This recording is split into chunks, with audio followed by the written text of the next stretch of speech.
Semua orang yang duduk mengelilingi meja makan terkejut saat melihat Fadil datang membawa seorang wanita cantik.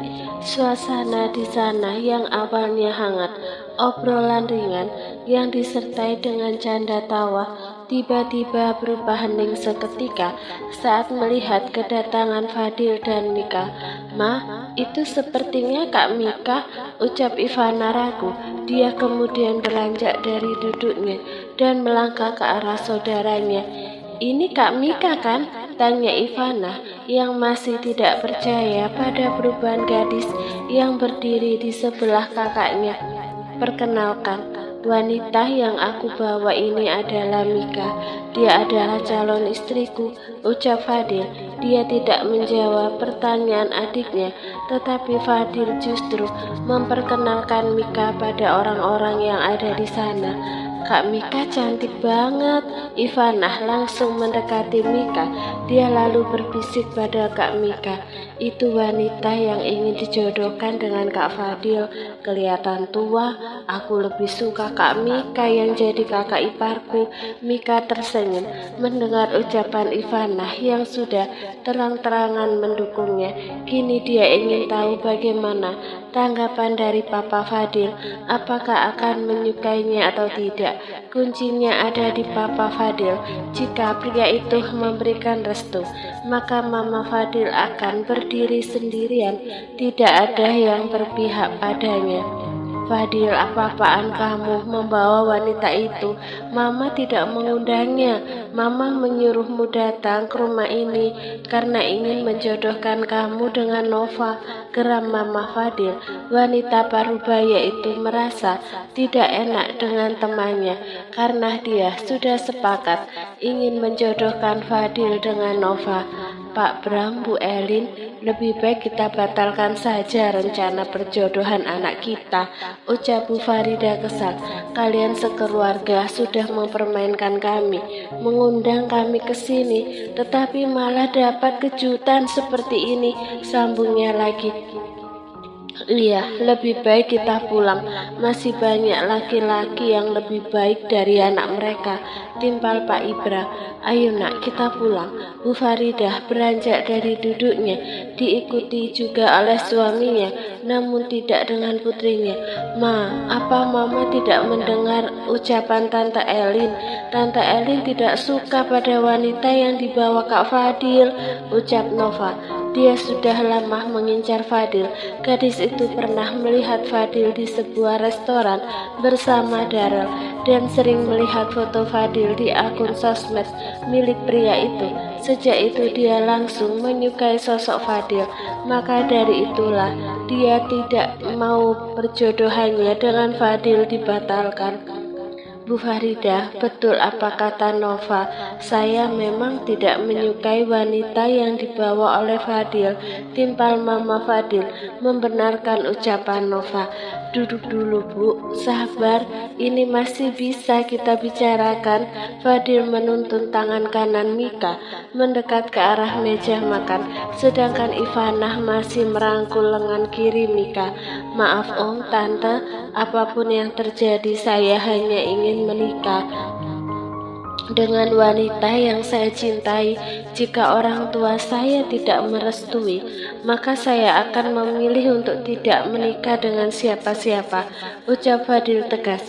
"Fadil, bisa-bisanya kamu mengambil keputusan sendiri." Ibu Elin menatap tajam ke arah putranya. "Otak kamu itu pasti sudah dicuci oleh wanita itu. Makanya sekarang kamu berani menentang Mama." "Maaf Ma, aku menolak perjodohan ini bukan berarti aku tidak berbakti pada Mama. Pernikahan itu bukan waktu yang sebentar. Pernikahan adalah ibadah untuk seumur hidup. Makanya aku tidak mau diatur untuk hal yang satu ini. Aku ingin menikah dengan wanita yang aku cintai. Pernikahan ini yang menjalani adalah aku. Jadi wajar kalau aku yang menentukan sendiri siapa wanita yang akan hidup bersamaku. Maka dari itu aku minta tolong sama Mama dan Papa agar merestui pernikahanku dengan Mika. Fadil memaparkan apa yang ada di dalam hatinya. Kemudian Fadil kembali menatap ke arah Nova dan kedua orang tua gadis itu.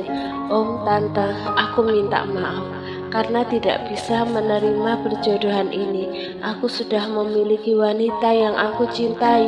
Kasihan anak kalian kalau menikah dengan pria yang tidak mencintainya. Fadil, sama seperti ucapan kamu, pernikahan adalah untuk waktu seumur hidup. Aku pun juga begitu. Aku ingin menikah dengan pria yang aku cintai. Dalam hal ini, pria itu adalah kamu. Jadi, ucapan Nova terhenti karena Fadil buru-buru memotongnya dengan isyarat telapak tangan ke depan.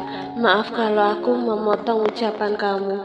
Lebih baik kamu mencari pria yang mencintai kamu dan yang kamu cintai juga.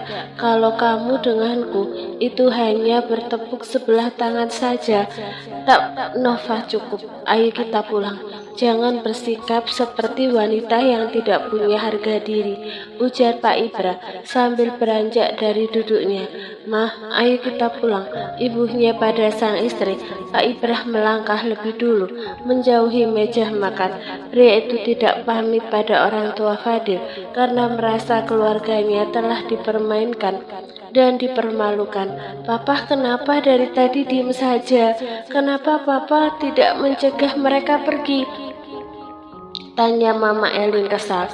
Mah, dari awal aku tidak setuju dengan rencana perjodohan yang kamu rancang ini. Jadi untuk apa aku mencegah mereka? Benar apa yang dikatakan oleh Fadil.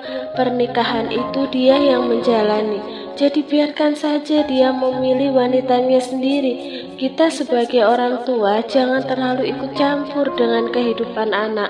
Oke, Mama setuju Fadil menikah tanpa dijodohkan.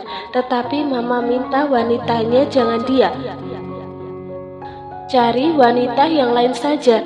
Papa jangan asal terima dia. Papa saja tidak tahu dengan keluarganya. Maaf Om, Tante, kalau aku menyela. Aku berasal dari kampung. Ibuku sudah meninggal sejak aku masih kecil. Aku dibesarkan oleh ayah dan ibu sambungku. Aku berasal dari keluarga miskin. Maka dari itulah setelah lulus SMA, aku merantau ke kota ini untuk mengadu nasib, bekerja di minimarket Mentari. Di minimarket inilah aku bertemu dengan istri Pak Dara yang notabene seorang anak yatim piatu. Dia juga bekerja di minimarket yang sama denganku. Hingga akhirnya aku diminta Pak Darel untuk bekerja menjadi pengasuh putrinya, menjadi pengawal untuk istri dan anaknya. Saat ingin bepergian, Papa Mika menjelaskan jati dirinya. Dia sengaja mengatakan detail seperti itu agar kedepannya orang tua Fadil tidak terkejut lagi jika berkunjung ke kampung halaman orang tuanya. Tuh, Papa dengar sendiri kan, dia berasal dari mana? Mama, apa tidak mendengar istri Darel berasal dari mana? Tanya balik suaminya.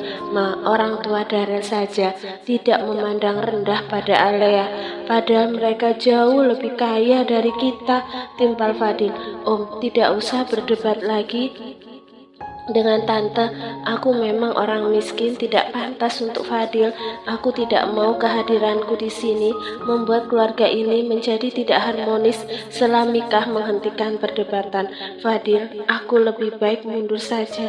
Mika, kamu jangan seperti itu. Bukankah kita sudah sepakat untuk sama-sama berjuang? Nak, jangan tinggalkan Fadil. Om berdiri di samping kamu. Mendengar suaminya memberikan restu pada Mika, wanita yang telah melahirkan Fadil, itu langsung pergi dari tempat itu. Ibu Ellen kecewa pada suaminya karena tidak berpihak padanya. Wanita parubaya itu masuk ke dalam rumahnya. Ivana mencoba mengejar mamanya. Mama, teriak Ivana memanggil sambil mengekori langkah mamanya masuk ke dalam rumah melalui pintu samping. Mika, kamu mendengar sendiri kan, papaku memberi restu untuk kamu. Jadi tidak ada alasan lagi buat kamu pergi dariku, ucap Fadil. Iya, Om merestui kamu dengan Fadil. Masalah Mama Fadil, biar Om yang akan membujuknya. Timpal Pak Bram meyakinkan Mika, dia tidak ingin anaknya patah hati lagi. Ini adalah pertama kalinya Fadil membawa seorang gadis ke rumah. Maka dari itulah Pak Bram sangat menghargai gadis yang dibawa oleh putranya. Apalagi mendengar dari cerita Darrell bahwa Mika adalah gadis yang baik, banyak berjasa pada keluarga Anderson, suka menolong orang lain, dan punya ilmu bela diri juga. Hanya sebatas itu saja yang dia ketahui tentang sosok Mika. Dia tidak mengetahui Mika memiliki 5% saham Anderson. Terima kasih Om, ucap Mika sambil sedikit membungkukkan badannya. Fadil, Mika, saya mau masuk ke dalam dulu. Kalian makan saja duluan, pamit Pak Bram. Selera makannya sudah hilang sejak tadi. Pria itu memilih masuk ke dalam rumah. Enggak Pak, kami mau langsung pulang saja, tolak Fadil. Dari awal memang dia tidak berniat untuk ikut acara makan malam meskipun perutnya lapar. Dia tidak akan makan di rumahnya. Pak Bram hanya mengangguk saja. Pria parubaya itu paham dengan kondisi saat ini. Pak Bram melangkah masuk ke dalam rumahnya, sedangkan Fadil dan Mika melangkah menuju mobil. Sesampainya di mobil, Fadil langsung membukakan pintu untuk Mika. Mika, aku minta maaf karena kata-kata mamaku banyak menyinggung perasaan kamu. Aku juga minta maaf karena mengajakmu ke tempat ini sehingga tadi membuatmu berada di posisi yang tidak nyaman, ucap Fadil saat mobil yang dikemudikannya keluar dari halaman rumah orang tuanya. Semua sudah terjadi, tidak usah dibahas lagi, saut Mika. Tatapannya menatap lurus pada jalanan. Sesaat kemudian gadis itu memejamkan matanya, merenungi kejadian yang baru saja dia alami. Keluar dari pintu gerbang perumahan, Fadil langsung melajukan mobilnya ke arah restoran. Pria itu sengaja tidak makan di rumah orang tuanya karena dia ingin makan berdua dengan Mika di sebuah restoran mewah. Susah mengajak Mika makan malam di luar, makanya momen seperti ini tidak akan disia-siakan oleh Fadil. Netra Mika kembali terbuka saat merasakan mobil berhenti sepanjang jalan. Mika sengaja memejamkan matanya karena dia malas mengobrol dengan Fadil. Kenapa kita kesini? Bukannya kamu bilang kita mau pulang? Tanya Mika heran. Dia mengira mobil Fadil berhenti di basement apartemen. Aku mau mengajak kamu makan malam. Kita belum makan. Fadil membuka sabuk pengaman. Tidak ada penolakan dari Mika karena dia juga merasakan lapar di perutnya. Gadis itu membuka sabuk pengaman lalu keluar dari mobil. Fadil melangkah menghampiri Mika. Dia langsung memegang tangan Mika dan membawa gadis itu memasuki restoran. Di dalam restoran, Fadil langsung memundurkan sebuah kursi lalu menyuruh Mika duduk. Setelah itu Fadil duduk di seberangnya. Seorang pelayan datang menyerahkan buku menu makanan yang ada di restoran. Mika, kamu kenapa dari tadi cuma diam? Tanya Fadil saat pelayan restoran sudah pergi. Nggak apa-apa, Mik. Misal nanti mamaku sudah merestui hubungan kita, kamu mau kan kita langsung menikah? Secepat itu? Iya, apalagi yang kita tunggu. Kita tidak perlu pacaran lama karena kita sudah sama-sama saling kenal. Kita lihat nanti deh, saut Mika yang masih malas untuk berpikir ke arah sana. Dia tidak ingin berandai-andai, takut nanti akan kecewa. Weekend ini Laura dan Ridwan ingin pergi ke rumah Monica. Sudah lama Laura tidak menengok keadaan rekan kerjanya. Awalnya dia ingin pergi sendiri, tetapi saat meminta izin pergi pada Ridwan, bosnya itu justru ingin ikut. Meskipun Mami Mosa sudah ditangkap, Laura tidak dibiarkan bebas kemana-mana oleh Ridwan. Saat ingin pergi, Laura harus meminta izin pada pria itu. Sudah beberapa kali Laura ingin pindah dari apartemen Ridwan. Dia bahkan sudah menemukan tempat kos yang tidak jauh dari kantor Ridwan, tapi tidak diizinkan oleh pria itu. Laura yang sudah banyak berhutang budi pada Ridwan tidak enak membantah. Kenapa Pak Malik tidak diajak ke rumah Mbak Monica, Pak? Tanya Laura saat mobil sudah keluar dari area apartemen. Biarkan saja dia istirahat. Kasihan dia saat weekend masih diatur-atur hidupnya, saut Ridwan sambil sesekali menatap Laura yang duduk di samping kursi kemudi. Pak, sebaiknya kita mampir dulu beli sesuatu. Laura tidak enak pergi ke rumah Monica, tidak membawa apa-apa. Kamu mau beli apa? Ridwan menurunkan kecepatan mobilnya. Beli kue saja, Pak, kata Mika. Kue di toko Zira enak-enak. Jauh nggak dari sini, Pak? Toko kue Zira ada di mana-mana. Dia punya beberapa cabang. Di dekat sini juga ada. Tak lama setelah itu Ridwan langsung membelokkan mobilnya ke halaman toko kue Zira. Keduanya langsung masuk ke dalam toko dan mengambil nampan berwarna putih yang terbuat dari bahan melamin serta alat jepit. Saat ingin membayar, Ridwan menyerahkan dompetnya pada Laura. Ini pertama kalinya pria itu menyerahkan dompet pada gadis itu. Laura yang menerima itu bingung. Dia menatap heran pada Ridwan. Bayar pakai uangku saja. Aku mau ke meja yang di pojok itu. Mau menemui Pak David. Setelah mengucap itu, Ridwan langsung melangkah ke arah meja yang ada di pojokan. Di sana ada rekan bisnisnya yang sedang duduk menyuapi anak laki-lakinya kue. Di sebelahnya ada istri David yang terlihat sedang hamil. Jam 2 siang, mobil Ridwan sudah sampai di halaman rumah Monica. Ini pertama kalinya dia ke rumah Monica. Berbeda dengan Laura, ini yang kedua kalinya dia ke rumah Monica. Yang pertama waktu itu ikut dengan Winda. Daun pintu rumah dibuka oleh Simbok. Wanita parubaya itu nampak mengerutkan keningnya. Mbok, saya Laura dan Pak Ridwan mau bertemu dengan Mbak Monica. Tunggu sebentar ya, saya mau memberitahu Ibu Monica dulu. Wanita parubaya itu langsung menuju ke arah kamar Monica. Tak lama setelah itu Monica yang masih duduk di kursi roda langsung keluar. Simbok mempersilahkan dua orang tamunya masuk. Bagaimana keadaan kamu? Tanya Ridwan. Seperti yang Bapak lihat, saya masih belum bisa berdiri, saat Monica dengan menunjukkan wajah sedihnya. Kalian di sini hanya tinggal bertiga saja. Iya, Pak. Awalnya istri Darren mempekerjakan seorang perawat di sini, tetapi hanya sebentar saja. Kenapa seperti itu? Saya juga tidak tahu, Pak. Mungkin mereka menganggap saya hanya sebagai benalu saja. Hanya 30 menit saja mereka di sana karena Ridwan ditelepon oleh orang tuanya yang memintanya untuk segera pulang. Pak, antarkan saya ke apartemen Mika saja, ucap Laura ketika mobil sudah melaju di jalan raya. Kamu sudah janjian sama dia? Takutnya dia nggak ada di sana. Sudah, Pak. Nanti dia menunggu di lobi katanya. Baiklah, kalau mau pulang jangan naik taksi. Minta antar sama Mika saja atau kamu hubungi saya. Iya, Pak. Tak butuh waktu lama, mobil Ridwan sudah berhenti di halaman apartemen. Laura langsung turun dari mobil bosnya.